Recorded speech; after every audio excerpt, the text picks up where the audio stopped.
ګوره یاد ساتي ځان سره د ګیم څه اصول دي چې کوم ګیم جایز دی او کوم ګیم ناجایز دی هغه ګیمونه چې هغه انسان دی. السلام علیکم ورحمت الله وبرکاته. محترم مسلمانانو ورونو، نن سبا کومنګ او تاسو ګورو نو زمونږ په معاشره کې زیات تر داسې خلک دي چې هغوی ګیمونه کوي، قسمه قسم ګیمونه.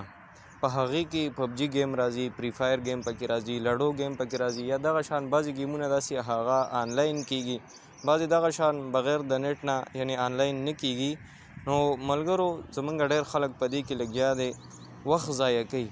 نو د مفتی صاحب دا مختصر غونډه کې کلیپ ته چا دې تپوس کړی دی د ګیم باره کې، نو هغوی د ډېرو ګیمونو یا د ټولې مجموعې راجمع کړي دي او دې باره کې یو وضاحتي بیان او کلیپ ریکارډ کړی دی. راځئ چې دی دا بیان واورو.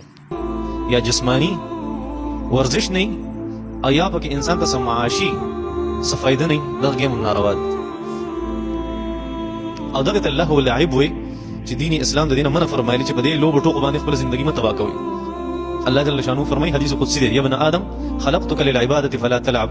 یا د آدم علیه السلام بچیا ته ما خپل عبادت له پیدا کړی، نو ته لوبې مه کوه، فلا تلعب، لوبې مه کوه. لکه دغه شرایط چېرته هغه په هغې شرایطو باندې برابري، مطلب دا دی دغه ناروا کارونه پکې نه، بیا یو ګیم کول روا دي. البته دې کې صرف د یو خبرې تحقیق پکار دی، هغه دا چېرې د کومې پیسې په دې کې میلاویږي، د ډالرې دا د کوم ځای نه درته میلاویږي، چې د هغې بنیاد پته ولګي، د دې د روا او ناروا پته به م ولګي. دا ګیم تقریبا درست دی، دې کې څه نقصان نشته، زما په خیال دې کې څه بېحیایي هم نشته، دین اسلام خلاف پکې څه کار هم نشته. په دومره احتیاط پکار دی چې عبادت پکې سړي نه ضایع نه شي. په ګیم کې دا کارونه کېږي، سړي نه عبادت ضایع کېږي چې ته ناست یې تر ډالرو په سوچ کې اوبه په کور کې ناست یې، نه چا اواز اوري، نه چا خبرې اوري، په هغې کې مشغول یې، ته به د جومات اذان څه اوري. نو دې د وجې دا نه دي کول پکار. ګیم کم ښه شی دی، بس بل د هغې په ځای دا څومره ټایم چې انسان دې ګیم له ورکوي، که دونه سوچ خپل کاروبار کې وکړو که نه، نو دی به اربپتي ښه کروڑپتي او اربپتي به وي. بیا دغه دماغ چې په ګیم کې صرف کړې دا چې ته په کاروبار کې صرف کړه، ځان له څه کار شروع کړه، وړوکی کار شروع کړه. زموږ خامخا د کاروبار دپاره دا غواړو چې موږ سره د یو 10 کروڑ روپۍ نو موږ به هله کاروبار کولی شو، نه شو کولی. حالانکې دا خبره غلطه ده. دا څومره چې تاسو لوی کاروباریان ګورئ خپل بزنس چلوي، ډېر په زبردست طریقې سره ډېر کامیاب شوي دي. د دې بنیاد وګورئ چې دوی شروع د کوم ځای نه کړې وه، یا د چا نه چېرته قرض اخیستي پیسې، یا یې چېرته لږې شان پیسې هغې انویسټ کړي او د هغې د وجې هغه دومره کامیاب شي. بیا وروسته خو دا خو توجه غواړي، مستقل مزاجي غواړي، لږ ترتیب غواړي په هغې باندې. زیات تر خلک داسې دی چې هغوی ګیمونه کوي په موبایل باندې.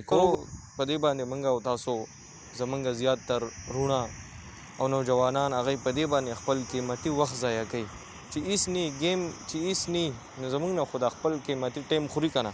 پکار دی چې موږ او تاسو د دې په ځای باندې ذکر او اذکار وکړو، د الله تعالی عبادت وکړو او آخرت طرف ته سوچ او فکر وکړو، ځکه چې دې دنیا کې او موږ همیشه دپاره نه یو، د عمر خو روان دی. دا کم ټایم چې موږ ګیم له ورکړی دی، نو دا هم زمونږ په عمر کې کمی راځي او موږ مرګ ته ورو ورو نږدې کېږو او دا ټایم زموږ نه ضایع کېږي. پکار دی چې موږ د الله تعالی عبادت وکړو.